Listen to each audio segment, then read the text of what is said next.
پشتیوانی خوای پەروەردگار لەگەڵ ئاڵلقەی چوارەمی ئیسلام و کوردایەتی ئەبینەوە کە تەکمیلەیەکی ئاڵلقەی پێشووتر بوو کە باس لە ئیمارە کوردیەکانەکەین کە شاهێدن لەسەر ڕیشی کورد ئەمەی کە بزاوێکی عەلمانی کوردایەتی لە مەدای 100 ساڵ خەباتی کووردا بۆ ڕیشیان چوون بەڵام سمێڵیان دانا لەبانی ئەبوو بەلایەنی کەمەوە ئیمارەتە کوردیەکانی پێشوو بپارێزن نەهێڵن سنووری سایکسپیکۆ بڕوێ نەهێڵن خۆی بگرێ لە شوێنێکی وەکو بیارە عەزیزانی من ئەو بەڕێزانەی کە بیارەیان نەدیوە و تاریخی بیارە نازانن یا جوگرافیاکەی هەر بۆ بیرخستنەوە پێتانەڵێم برایانی بەڕێز لە بیارەمە ئەساتی کورد زۆر سەیرە خانوو هەیە لە بیارە سێ هۆدەیە حەوشەیەکی درێژ و دەرگایەکی حەوشە سێژوورەکەی عێراقە حەوشە و دەرگاکەی حەوشەی ئێرانە لە ساڵی 1975 ئەم سنوورەکە ئەکێشرا لە بینی دەوڵەتی عەرەبی قەومی و دەوڵەتی فارسی قەومی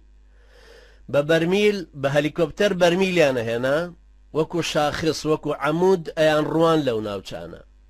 بەڵام ئەو کاتە کورد دەسەڵاتی هەبوو زەمانی بەرزانی بوو ئەڕوخێنرایەوە هەموو جارە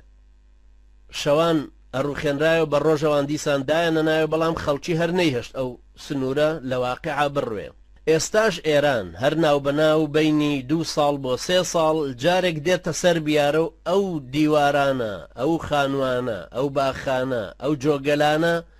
هەرچی ئەکەوێتە سەر سنوورەکەی خۆی ئان ڕمێنێ سەر لە نوێ بەڵام کە ئەوان جێیشەکەیانە کشێنەوە سەر لە نوێ خەڵک ماڵەکانی بینا ئەکاتەوە ئێستا لە بیارە زۆر ئاسانە کە بتوانی ئەم بەرەوە ئەوبەری عێراق و ئێران بکەی هەر وەکو ئەوەی کە بەردێک هەڵدەی لەم لاوە بچێتە ئەو بەرەوە چونکە هەروەکوتم خانوو هەیە نیوەی عێراق و نیوەی ئێران ئێمە ئێستا ئێمەی ئیسلامی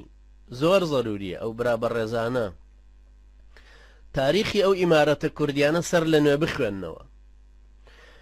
بۆ ئەوەی هەتاکو ئەگەینە ساڵی 1970 دروستبوون و پەیدابوونی ئەم بزاڤە قەومیە عەلەمانیانە بزانین ئاخۆ هەڵگری ڤایرۆسێکن یا هەڵگری مافی کوردایەتین بۆچی هەتاکو ئێستاش بە هیچ نەبوون بۆچی هەتاکو ئێستاش ناتوانن بەسیترین بڕیاری سیاسی خۆیان بەسەر بەخۆی خۆیان بدەن چونکە خاوەنی خۆیان نی ئەوانە خەڵکێک دروستی کردوون هەر بە دوێی خاون قەرارەکانەوەن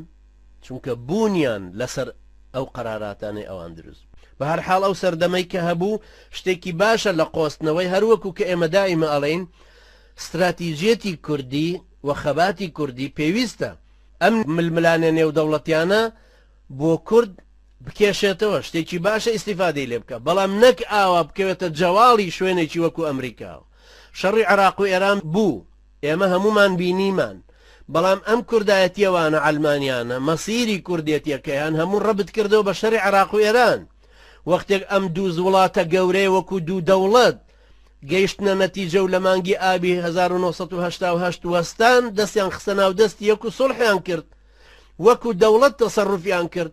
ئەو کاتە مەسیری کورد کە ڕەبت بوو بەوانەوە کەوتە ژێر حەملەی ئەنفالەکان لەبەرەوە یەکێک لەوەی کە ئەڵێن قۆستنەوەی اختلافاتی نێودەوڵەتی ململانێ و ناکۆچی نێودەوڵەتی بەوە نابێ ئینسان خۆی بفرۆشێ و بکەوێتە معادلە یەکێکیانەوە چونکە ئەمانە هیچیان هەروەکو کێسنجەر لە نامەکەیان نووسیوێتی بۆ مەلا مستەفا بەرزانی کە گلەیی لێکە ئەڵێ سیاسەتی ئەمریکی ئەخلاقیاتی نەبوو ئەویش گلەیەکەی جواب بداتەوەڵێ لە سیاسەتە ئەخلاق نییە تۆ نابێت چاوەڕێوە بکەی کە ئێمە ئەخلاقێکی پەسەندت بەرامبەر بەوەفابین بەرامبەر ئەوەی تۆ ئێمە چونکە بەرژەوەندی دائیمیمان هەیە لەبەر ئەوەیە کە دایمە گلەی و گازاندێکە لە سەرانی کوردایەتیەوانەکانی ئەم ڕۆژمانە کرێ لەبەر ئەوەیە کە ئەوان ئیرادەیەکی سربەخۆی خۆیان لە ناخانیە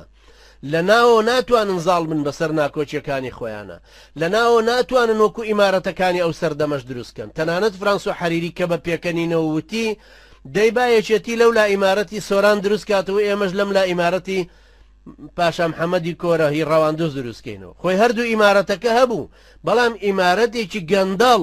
ئەویان ئێران دەستیتیا بوو ئەمیان تورکیا هەر وەختێکیش ئێرانەی گۆڕیەوە یا تورکیا ئەمان هەرێکە وەکو تاکە پێڵاویان گۆڕیەوە لەگەڵ ئەویترە مەسیری هەردوولا کەوتبە بەردەستیان